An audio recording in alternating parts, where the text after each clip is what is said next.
شیطان کیونکہ انسان کا ازلی دشمن ہے، ہمارے بابا آدم علیہ السلام کو بھی اس نے جنت سے نکلوایا، لہذا یہ ہمارا دشمن ہے۔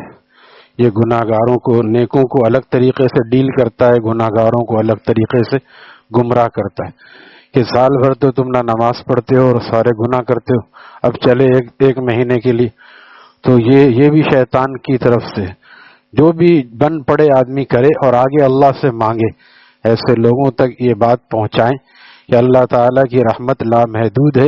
اللہ تعالیٰ نے یہ اعلان قرآن میں فرما دیا کہ میرے ان بندوں سے کہہ دیجئے کہ جنہوں نے میرے معاملے میں ظلم کر لیا، یعنی مجھے ناراض کیا، لا تقنطوا من رحمت اللہ، میری رحمت سے مایوس نہ ہوں، میری رحمت سے مایوس نہ ہوں۔ نبی علیہ السلام کے پاس صحابی حاضر خدمت ہوئے اور عرض کیا کہ ایک آدمی ہے، وہ رات کو نماز پڑھتا ہے، دن کو چوری کرتا ہے، کیا بنے گا اس کا؟ آپ نے فرمایا کہ بہت جلد اس کی نماز اس کو چوری سے روک دے گی۔ تو نماز نہ چھوڑے، چوری اور بدکاری چھوڑے، برے کام چھوڑے، یہ سوچ کے کہ میں نے شراب پی ہے، میں روزہ کیسے رکھوں، یہ سوچ کر کہ میں نے دوسروں کا مال کھایا ہے، میری عبادت کا کیا فائدہ ہے؟ فائدہ ہے، جہنم کی آگ سے یہ نماز بھی بچائے گی جو بے توجہی کے ساتھ پڑھی جا رہی ہے۔ کچھ مطلب سمجھ میں نہیں آیا، قاری صاحب نے کیا پڑھا سمجھ میں آیا؟ ہر آدمی کی سمجھ میں آئے نہ آئے، قرآن سننے کا ایک الگ فائدہ ہے، اور اس ہر حرف کے سننے کی کا ثواب ہے، ہر حرف کے جیسے پڑھنے کا ثواب ہے ویسے سننے کا ثواب ہے۔ گانا آدمی سنتا ہے تو گناہ ملتا ہے نا، سمجھ میں آئے یا نہ آئے گناہ ملتا ہے۔ اسی طرح قرآن جب آدمی پڑھتا ہے تو سمجھ میں آئے یا نہ آئے اس کا ثواب ملتا ہے، اور جتنا ثواب قاری صاحب کو مل رہا ہے اتنا ہی سننے والے کو بھی ملتا ہے۔ دیکھیے اللہ تعالیٰ کتنا فضل ہے۔ اس پر پوری بحث کی ہے شیخ نے فضائل قرآن میں، کہ بعض کہتے ہیں کہ پڑھنے سے زیادہ سننا ثواب ہے۔ اس کی وجہ ہے کہ پڑھنا مستحب ہے، اور اگر یہاں جیسے قرآن پڑھا جا رہا ہے، اب کوئی آپس میں بات کرے تو جائز نہیں ہوگا، تو سننا واجب ہے، ضروری ہے، لہذا یا تو اٹھ کے وہاں سے چلا جائے، وہاں بیٹھا ہے تو سننا ضروری ہے۔ اس وجہ سے بعض علماء فرماتے ہیں کہ واجب کا ثواب زیادہ ہوتا ہے مستحب سے، لہذا سننے والا زیادہ فضیلت رکھتا ہے۔ لیکن حاصل کلام پھر اس پورے بحث کا یہ ہے کہ جتنا ثواب پڑھنے والے کو ملتا ہے اتنا ہی سننے والے کو بھی ملتا ہے۔ بتائیے کیا کیا فضل ہے اللہ تعالیٰ کا، کتنا کرم ہے، اور ہم جو ہیں ہم بھاگتے رہتے ہیں۔ ملا دو پیازا، اللہ تعالیٰ ان کی مغفرت فرمائے، لطیفے مشہور ہیں، بڑے عالم تھے وہ، اکبر کے دربار میں ایک دفعہ بھاگے چلے جا رہے تھے، بارش ہو رہی ہے، بھاگے چلے جا رہے ہیں، کسی نے ملا صاحب آپ اللہ کی رحمت سے بھاگ رہے ہیں، ہم لوگ جیسے بھاگ رہے ہیں نا کہ ہم بھی ولی اللہ نہ بن جائیں، یہ مولوی روزانہ وہی باتیں کرتا ہے، نہ بیٹھو گے نہ ایسا بنے گا، نہ دنیا چھوٹے گی۔ تو ملا دو پیازا نے کیا کہا، جب اس نے کہا کہ آپ بھاگے جا رہے ہیں اللہ کی رحمت سے، تو ملا دو پیازا رحم اللہ تعالیٰ ایسے عالم تھے، اور عالم اور شاعر جو ہے ذہین ہوتا ہے، حاضر جواب ہوتا ہے، لہذا انہوں نے فوراً کہا کہ اس لیے بھاگ رہا ہوں کہ اللہ کی رحمت میرے پیروں میں نہ آ جائے، اس لیے میں جلدی جلدی بھاگ رہا ہوں۔ تو ہم بھی اللہ کی رحمت سے بھاگتے ہیں، کہیں کوئی مولوی کے نصیحت اثر نہ کر جائے، میں بھی ولی اللہ نہ بن جاؤں۔ ایک دوست بیٹھا ہمارے استاد کے بیان میں، اور ان کا بیان ایسا ہوتا تھا دلوں کو جھجھوڑ دینے والا، میں نے کہاں بٹھا دیا تو نے، ضمیر جاگنے لگا ہے، ضمیر جاگنے لگا ہے۔ ضمیر کو ہم تھپکیاں دے کے سلاتے رہتے ہیں، حالانکہ یہ کچوکے لگاتا ہے کہ اٹھ جاؤ تیاری کر لو آخرت کی، لیکن ہم تھپکیاں دے، اگلے سال سے انشاءاللہ کریں گے۔ یہ بات اہل علم نے لکھی ہے، اہل اللہ فرماتے ہیں شیطان کبھی بھی یہ نہیں کہے گا تم یہ کام مت کرنا، تم نیک مت بننا، نمازی پکے مت بننا، اور اللہ والے یہ کہے گا تھوڑے عرصے بات کر لینا۔ اسی طرح وہ طول عمل میں انسان کو مبتلا کرتا ہے، اور پھر اسی طرح قبر تک پہنچا دیتا ہے۔ کبھی بھی نہیں کہے گا نہیں کرنا، نہیں کرنے کا نہیں، میں تو کروں گا، کر لینا، کس نے منع کیا؟ ابھی تھوڑا سا اور، ابھی دیکھو ابھی تمہارے بچے چھوٹے ہیں، بچے ذرا بڑے ہو جائیں، پھر بچے ذرا بڑے ہوتے ہیں کہتے شادیاں ہو جائے بچے، پھر میں فارغ ہو کے اللہ اللہ ہی کروں گا، اس سے پہلے ہی اللہ کے پاس پہنچ جاتا ہے، اس سے پہلے کہ اس کی یہ حسرت پوری ہو کہ فارغ ہو کے اللہ اللہ کرے۔ تو یہ بتا رہا ہوں کہ گناہ گاروں کے لیے اللہ تعالیٰ کے محبوب کا ارشاد ہے، فرمایا اللہ تعالیٰ کی رحمت رات بھر ہاتھ پھیلائے انتظار کرتی ہے، یہ الفاظ ہیں حدیث شریف کے، ہاتھ پھیلائے انتظار کرتی ہے کہ دن کا گناہ گار آئے اور توبہ کرے، اور اللہ تعالیٰ کی رحمت دن بھر ہاتھ پھیلائے انتظار کرتی ہے کہ رات کا گناہ گار آئے اور توبہ کرے، لیکن ہمیں توبہ کی فکر نہیں ہے، گناہ کر رہے ہیں، غلط کام نہیں چھوڑیں گے، اچھا کام چھوڑ دیتے ہیں اس لیے کہ غلط کام چھوٹ نہیں رہا ہے۔ غلط جب تک غلط نہ چھوٹے اچھا بھی نہ چھوڑے آدمی، یہ جنگ تو جاری رہے کم از کم۔ خرچہ کتنا ہو رہا ہے، اگر کمانا بھی چھوڑ دے تو پھر کیا ہوگا؟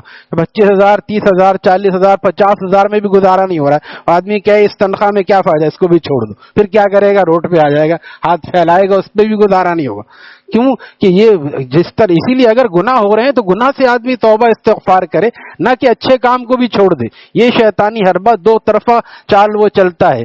غالب نے کہا تھا کعبہ کس منہ سے جاؤ گے غالب، شرم تم کو مگر نہیں آتی؟ اب دیکھیے، جب شراب چڑھا رہے تھے، لطیفہ مشہور ہے ان کے بارے میں، شراب ختم ہو گئی تو غالب صاحب مسجد میں آ گئے، مسجد میں آئے، وضو کیا کہ چلو نماز پڑھ لیں، اللہ سے مانگ لیں، ہماری محبوب چیز ختم ہو گئی ہے۔ جیسے ہی وضو کر چکے تو وہ آدمی آیا شاگرد، کہا کہ غالب صاحب شراب آ گئی، تو فوراً بھاگے، کہا جب وضو میں ہی قبول ہو گئی تو اب نماز پڑھنے کی کیا ضرورت؟ تو یہ ایسے لوگ، بہرحال تو کہتے ہیں کعبہ کس منہ سے جاؤ گے غالب، شرم تم کو مگر نہیں آتی؟ جب شراب پی رہے تھے جب شرم نہیں آئی، جب آدمی بدکاری کرتا ہے، جب داڑھی منڈاتا ہے تو شرم نہیں آتی، عورت بے پردہ پھرتی ہے تو اس کو شرم نہیں آتی، جب وہ پردہ کرنے لگتی ہے تو شیطان آ جاتا ہے، اتنے عرصے تم منہ کھول کے پھرتی رہی، اب کیا پردہ کرو گی بڑھاپے میں؟ اتنے عرصے تم گناہ کرتے رہے، اب چلے مومن خان مومن کا شعر لے آتا ہے شیطان فوراً، بڑا شاعر بھی ہے، انبیاء کے علوم سے بھی باخبر ہے، شعراء کے شعر سے بھی باخبر ہے کہ عمر تو ساری کٹی عشق بتاں میں مومن، عمر تو ساری کٹی عشق بتاں میں مومن، آخری وقت میں کیا خاک مسلمہ ہوں گے؟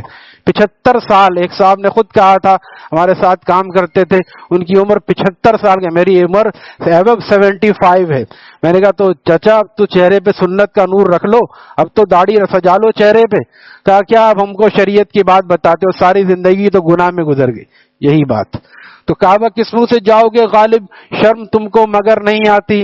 حضرت والا نے جواب دیا میں اسی منہ سے کعبہ جاؤں گا، ایک منہ ہے ایک مولا ہے، نہ منہ تبدیل ہو سکتا ہے نہ مولا کوئی اور ہے، میں اسی منہ سے کعبہ جاؤں گا، شرم کو خاک میں ملاؤں گا، ان کو رو رو کے میں مناؤں گا، اپنی بگڑی کو یوں بناؤں گا۔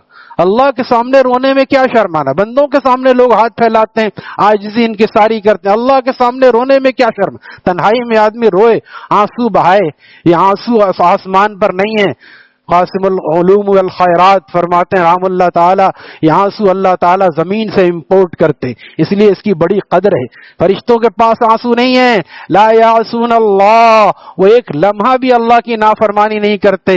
نافرمانی اور گناہ ہم سے ہوتے ہیں، جب ہم توبہ کرتے ہیں تو اللہ تعالیٰ کو یہ آنسو پسند آتے ہیں، یہ میرا بندہ رو رہا ہے، لعنین المذنبین احب الی من زجل المسبحین۔ حدیث قدسی ہمارے شیخ و مرشد بیان فرماتے تھے کہ مجھے گناہگاروں کا رونا سسکیاں لینا، لعنین المذنبین کہتے اس رونے کو جیسے بچہ بہت رو کے سسکیاں لیتا ہے، جب بندہ اللہ کے سامنے اس طرح رو کے سسکیاں لیتا ہے، لعنین المذنبین احب الی من زجل المسبحین، اللہ تعالیٰ کو سبحان اللہ پورا مجمع پڑھ رہا ہے، اس سے زیادہ وہ بندہ پسند ہے جو سسکیاں لے کے اللہ کے سامنے رو رہا ہے۔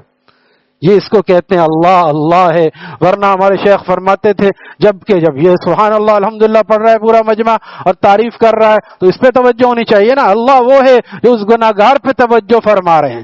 جب قصیدہ پڑھا جائے بادشاہ خوش ہوتا ہے، فقیر آ جائے کہتا ہے کہاں آ گئے تم رنگ میں بھنگ ڈالنے، اللہ تعالیٰ اس فقیر کو پسند فرماتے ہیں جو اللہ کے دربار میں توبہ کرنا چاہتا۔ لہذا اللہ تعالیٰ کو یہ آنسو بہت پسند ہیں، کوشش کریں کہ یہ آنسو نکلیں، جس کے 3 آنسو نکل جائیں۔ حدیث شریف کا مفہوم عرض کر رہا ہوں، جس کے آنسو دمعن کہتے ہیں ایک آنسو کو، دموعن جمع یعنی بہت سارے آنسو، اور اس کا کم سے کم 3 ہے کیونکہ عربی میں جمع 3 سے شروع ہوتا ہے۔ ہمارے شیخ فرمائے 3 آنسو اگر رو لے اور رو کے اس کے بعد یوں کر کے جو ہے اپنے چہرے پہ مل لے، سبحان اللہ، کیا باتیں ہمارے حضرت والا رحم اللہ. ایسے ہی تھوڑی لوگ دیوانے اور پاگل تھے، ساری دنیا سے لوگ آتے تھے. یہ رمضان شریف مجھے یاد ہے آج سے 15 سال پہلے جب حضرت والا حیات ہوتے تھے تو 15 ممالک کے لوگ علماء آتے تھے اور بڑے بڑے لوگ آتے تھے، بعض نو مسلم آتے تھے، بعض بڑے بڑے علماء مدارس کے محتمم آتے تھے. یہ فیض حاصل کر ایسے مضامین کہاں ملتے ہیں؟ فرمایا اس چہرے پہ مل لو، اس چہرے پہ جب اللہ تعالیٰ کو کرم کا فضل فرمائیں گے تو اللہ تعالیٰ پورے جسم پر فضل فرما دیں گے، پورے جسم پر فضل فرما دیں گے. اللہ تعالیٰ کریم ہے اور کریم کی ذات سے یہ بعید ہے کہ وہ چہرے کو تو معاف کر دے جس پہ آنسو لگے ہیں، کیونکہ حدیث شریف کا مفہوم ہے کہ جس چہرے پر جہاں جہاں آنسو لگ جائے وہ اس پر جہنم کی آگ ایسی ہی حرام اور ناممکن ہے جیسا دودھ کا تھنوں میں واپس جانا. دودھ تھنوں سے نکل تو سکتا ہے، واپس نہیں جا سکتا.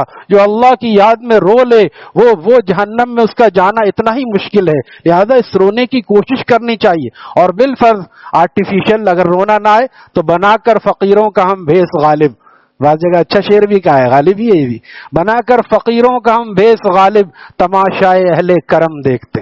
آدمی روئے اللہ کے سامنے، نہیں آ رہا رونا، ایبکو. یہ بھی فرمایا ہے. سعد بن ابی وقاص رضی اللہ عنہ روایت کرتے ہیں کہ آقا دو جہاں صلی اللہ علیہ وسلم نے ارشاد فرمایا ابکو فإن لم تبکو فتباکو. رو، اگر رونا نہ آئے رونے والوں کی شکل بنا لو، رونے والی شکل بنا لو. کم از کم یہ اللہ تعالیٰ دیکھ رہے ہیں میرا بندہ رونا چاہ رہا ہے، آئے گا رونا. اپنے جنازے کو یاد کریں، خدا نخواستہ جا کے انجام برا ہو گیا اس کو یاد کریں کہ فیصلہ میرے خلاف ہو گیا، اب کیا بنے گا؟ ہے کوئی چارہ؟ ہے کوئی چارہ؟ یہاں ذرا سا آدمی کو نوکری چھوٹ جائے اس کے آنسو نکل آتے ہیں کہ بیوی بچوں کا کیا بنے گا. ارے یہاں تو سب کو مر کے جانا ہے اور یہاں کے رزق کا وعدہ تو اللہ نے کیا ہوا ہے، لیکن وہاں پہ اگر معاملہ خراب ہو گیا پھر کیا بنے گا؟ لہذا اگر آدمی سوچے کہ میری قبر و حشر کا کیا بنے گا، یہاں تو ہم سے موم بتی کی آگ پہ ہاتھ نہیں رکھا جاتا، اگر خدا نخواستہ میں آگ میں ڈالا جائے گا کیا بنے گا؟ کبھی یہ نہیں سوچتے ہم، بس یہی سوچتے ہیں مستقبل کا کیا بنے گا، شادی کہاں کرنی ہے اور گھر کہاں بنانا ہے، یہی سوچتے رہتے ہیں. کاش کہ یہ سوچیں کہ ایک کل آنے والی ہے جس کے بعد پرسوں نہیں آئے گی. ایک کل ہمیشہ کی کل جس کے بعد پرسوں نہیں آئے گی. اس کل کی تیاری کے لیے اللہ تعالیٰ نے ہمیں بھیجا ہے. قرآن کریم دیکھیے، سورہ حشر دیکھیے، یا ایھا الذین آمنوا اتقوا اللہ، اے ایمان والو اللہ سے ڈرو.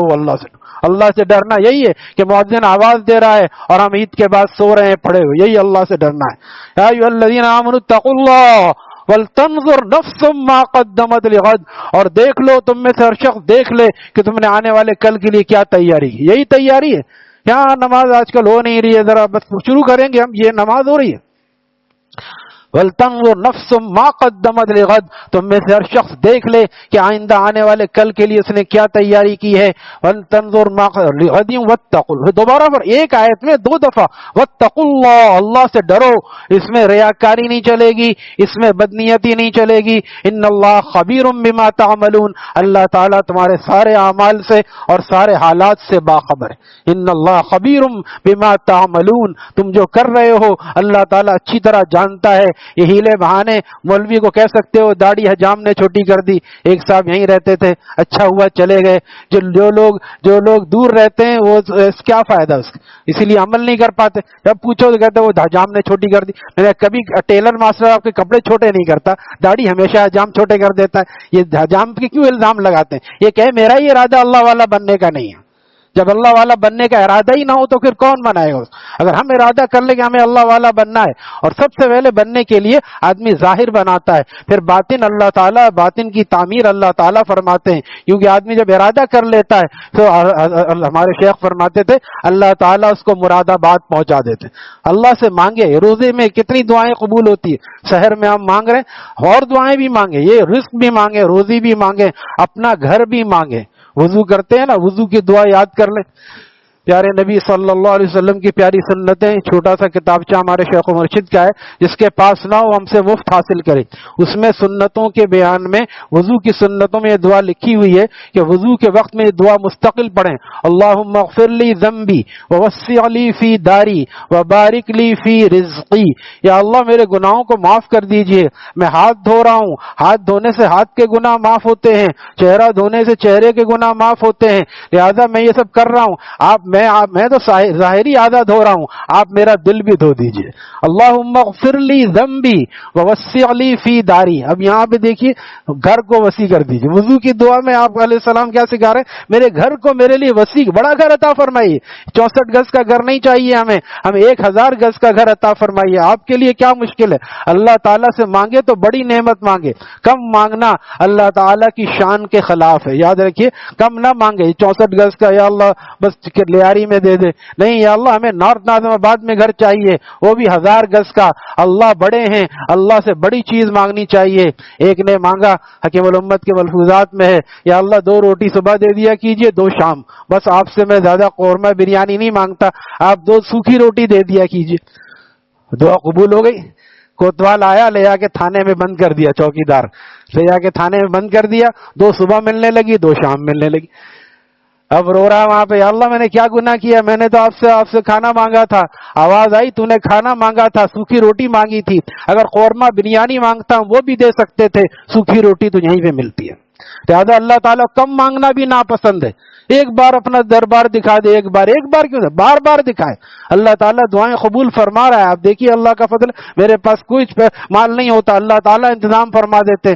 ہم یہ دعا آج سے نہیں مانگ، جب کچھ بھی نہیں تھا، بینک اکاؤنٹ میں کیا ہوتا، اکاؤنٹ بھی نہیں تھا، جب سے ہم مانگ رہے ہیں، مانگتے مانگتے کام بنتا ہے۔ ہم فقیر ہیں، ہمارا کام صرف مانگنا ہے، ہونا نہ ہونا یہ سب دینا اللہ تعالیٰ کا کام ہے۔ بالفرض اگر دعاؤں کی قبولیت کا ظہور نظر نہ بھی آئے تو بھی مایوس نہ ہو، یہ ساری دعائیں ہماری جمع ہو رہی ہے، اور جب قیامت کے دن ان دعاؤں کی عدم مقبولیت ظہور پر جب اجر ملے گا، آدمی تمنا کرے گا کاش کہ میری دنیا میں کوئی دعا بھی قبول نہ ہوئی ہوتی، سب کا اجر یہاں پر ملتا۔